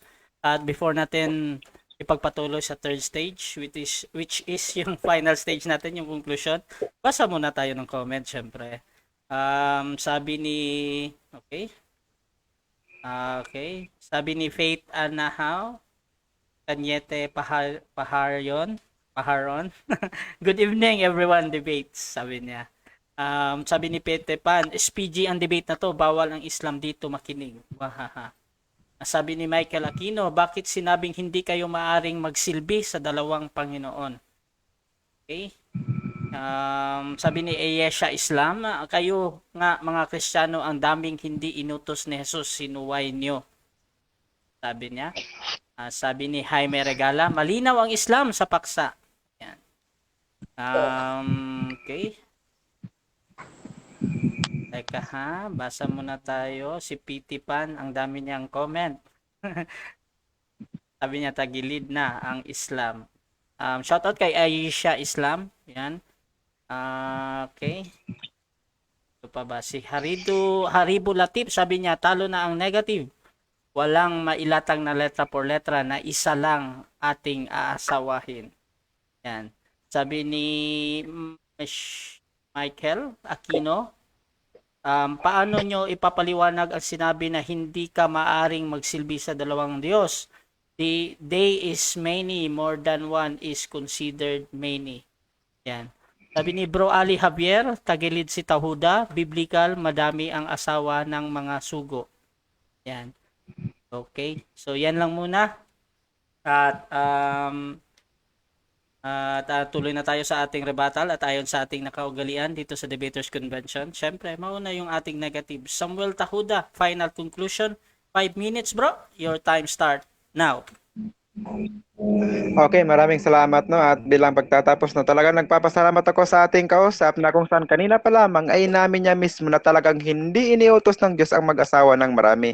At sa atin namang tinitindigan na yan nga hindi kagustuhan ng Diyos talagang nabasa natin no. Ayon sa ating Biblia, Mateo 19:5 no na talagang ang lalaki ay mag-asawa ng isang babae.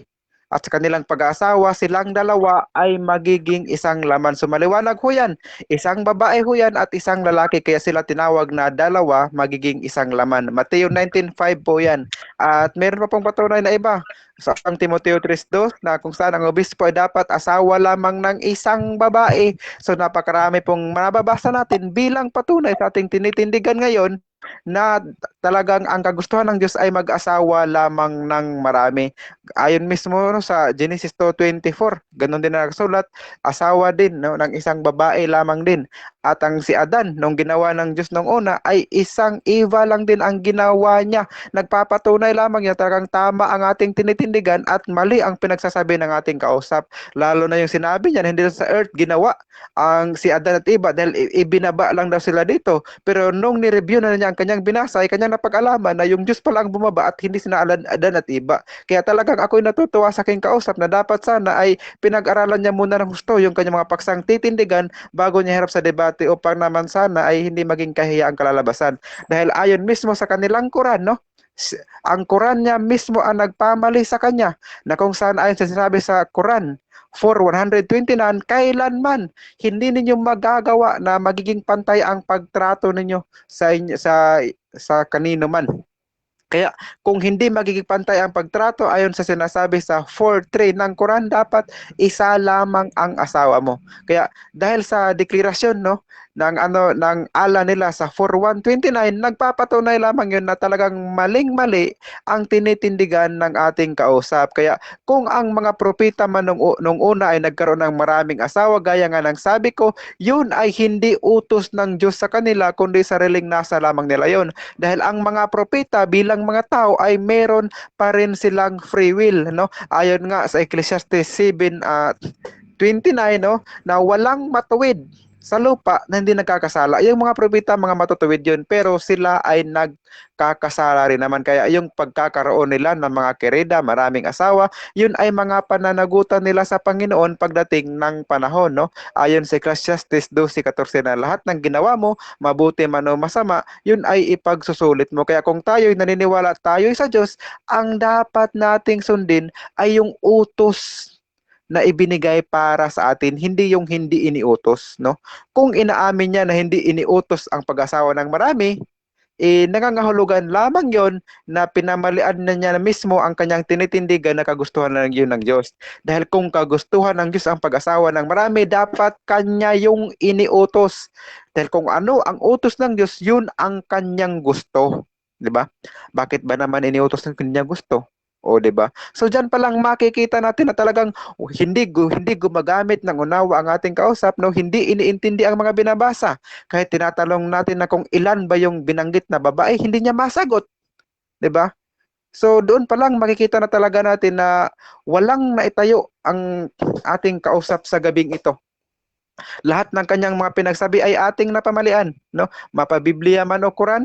So talagang makikita natin na siya na mismo umamin, hindi utos. So nagpapatunay lamang yun na wala siyang naitayo sa gabing ito at napatunayan naman natin na talagang hindi kagustuhan ng Diyos, no, na mag-asawa tayo ng marami. Kaya nga tayo bilang mga anak ng Diyos dapat sundin natin no yung mga propeta, no, na talagang kumbaga binigay ng Diyos sa ating panahon katulad namang ni Kristo, no. Si Jesus to ang propeta so sa panahong mga Kristiyano hanggang sa panahon natin ngayon, dahil ayon nga sa 28:19 siya ay mamamalagi magpakailanman at ayon sa kanyang turo sa Mateo 19:5 ang lalaki ay asawa ng isang babae at ang turo ngayon, no, ayon sa Hebrews 12:7, si Kristo ay noon, ngayon at magpakailanman. So lahat ng iniutos ni Kristo, lahat ng kanyang mga sinabi, yun ay manatiling utos sa panahon hanggang sa ating panahon.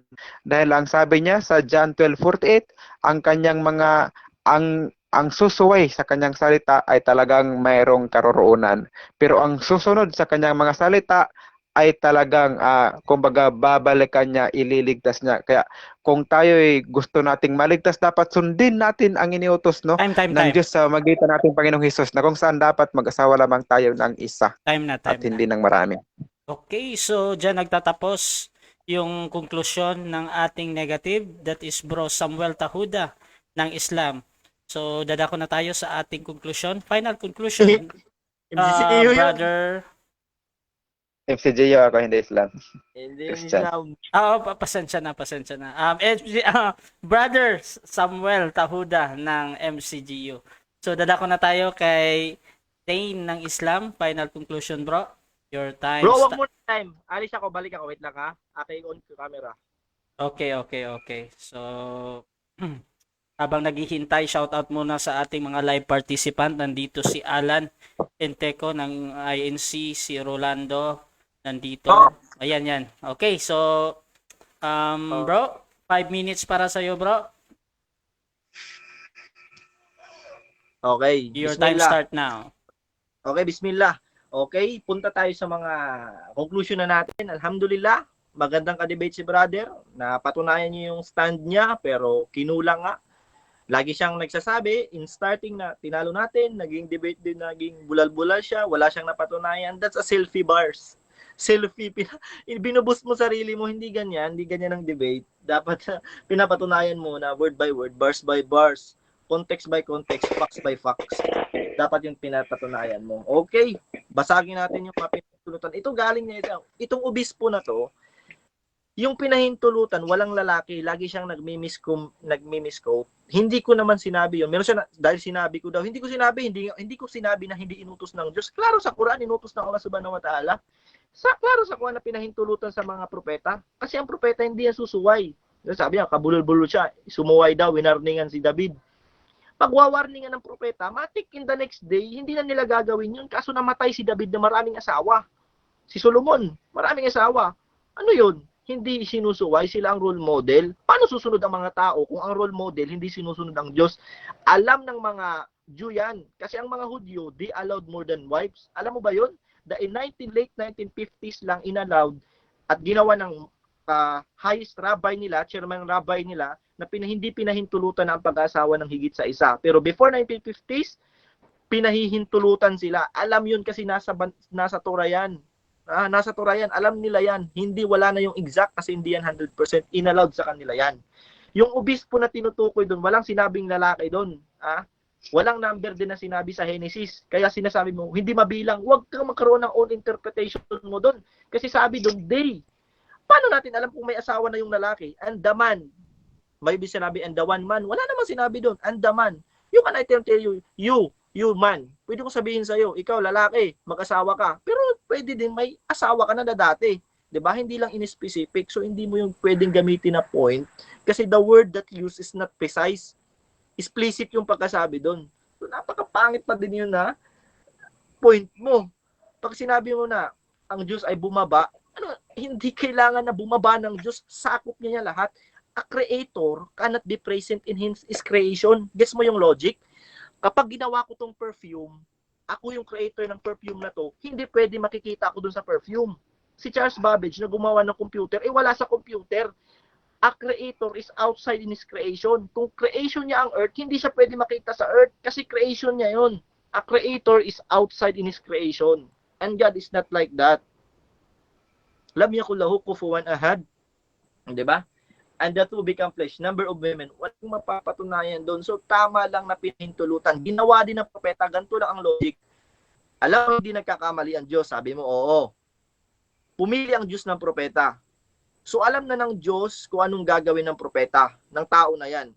Ba't pipiliin niya yan kung mayroong taong susunod sa kanya? Yun na lang sana ang propeta. So, alam niya, pinahintulutan niya. Tao ang nag-iba sa kwento. Sinasabi ko, iba ang kwento ng Bible, iba ang kwento ng Quran kay David, iba ang kwento kay Solomon. So, tao, hindi nagkakamali ang Diyos. So, kung pinili niya, ginawa ng propeta, gawin din natin. Tsaka wala kang mababasa sa Bible na sinabi daw na isa, patungkol yun sa obispo, hindi yun utos sa sangkatauhan. Patungkol yun sa obispo. Okay? About naman dun sa sinasabi mo na About mo naman sa sinasabi niya na pinahihintulutan daw, hindi daw makakipag-just. Merong katarungan ng babae, katarungang pinansyal at katarungang spiritual o pagmamahal, emotional, katarungang emotional. Ang pinamaterial na tinatawag, hindi ka magkakaroon ka ng pantay sa material na bagay, emotional, hindi. Yun yung tinutukoy, brother. Basahin mo yung tafsir ni Ibn Kathir para malinawan ka. Sana magets mo yung napaka-simple logic, simple English, simple Tagalog. Napaka-the best. Alam to ng mga nanonood at mga kapatid natin dito na nakikinig. Alam nila yan na talking about katarungan, material rights, and emotional rights. Yes, sabi sa Bible, emotional rights you can do just, but in material life, material na bagay, pwede mo. So, inshallah, bismillah, sana nagets mo yung brother. Sana nagets mo yun. Napakalinaw. Hindi ako nandito lang ako para iwating sa Islam. Sabi ng Allah, invite in the way of thy Lord with wisdom and beautiful preaching, and argue with them, debate with them in the best and the most gracious. Assalamualaikum warahmatullahi wabarakatuh. Kapayapaan at awa at biyaya ng Allah ay sumawa inyo nawa, mga nakikinig kong non-Muslim at mga lalong-lalo na sa mga Muslim brother. Assalamualaikum.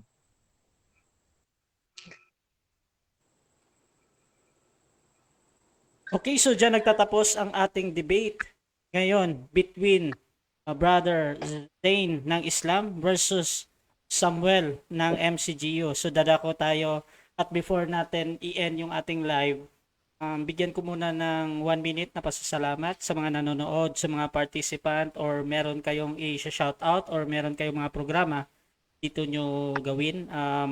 This is not rebuttal ha. So bro Zane ng Islam, 1 minute para sa iyo bro. Pasasalamat bro. Bismillah. Alhamdulillah Rabbil Alamin, Ar-Rahmanir Rahim. Lahat ng papuri, pasasalamat ay para kang Allah Subhanahu wa Ta'ala, ang hari ng buong sangkatauhan, sangkalawakan at sa seven heavens.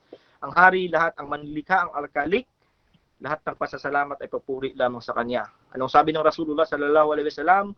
Ang taong hindi nagpapasalamat sa kapwa ay hindi nagpapasalamat kay Allah. Kaya napapasalamat ako sa kapwa kong mga debaters na nandito, sa kay Bro Russia. Salamat na binigyan agad ako ng debate. Alhamdulillah, salamat Bro Russia. At sa kapatid katunggali ko na si Samuel, hindi ka tumulad kay Melchor na makulit. Alhamdulillah. Inshallah sa susunod na debate, baka magkita ulit tayo sa susunod na mga topic. Salamat sa isang maayos na pagtutunggali o pakikipag-argument o debate. Salamat sa mga kapatid kong Muslim na nasa comment section. Inshallah. Ako to si Isa. Nakalimot na sila. Okay, that is Zane ng Islam. So 1 minute din. Syempre kay Bro Samuel. Salamat bro. This is not rebuttal. Proceed.